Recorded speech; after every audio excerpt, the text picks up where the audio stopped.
জয় মা তারা, জয় গুরুবন্ধু। বাড়িতে কোনো কুটিল চরিত্রের লোক ক্ষতি করার চেষ্টা করছে, তখন কি করবেন? কুটিল চরিত্রের লোক বাড়িতে আছে, নিজেদের মধ্যেই লোক, সে ক্ষতি করার চেষ্টা করছে, বুঝতে পারছেন।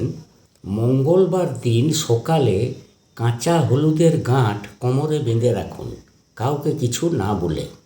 দেখবেন এতে খুব ভালো উপকার পাবেন।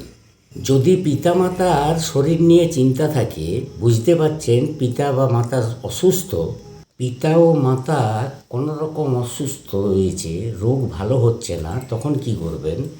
পিতা ও মাতার কড়ি আঙুলের একটু নখ কেটে কোনো মাদুলির মধ্যে বা যে কোনোভাবে ধারণ করে নিন, এতে অবশ্যই ভালো ফল পাবেন। তোমাদের পাশে আছি, সকলে ভালো থেকো। আমার ভিডিও ভালো লাগলে পাশে থেকো। রাধা রাধা।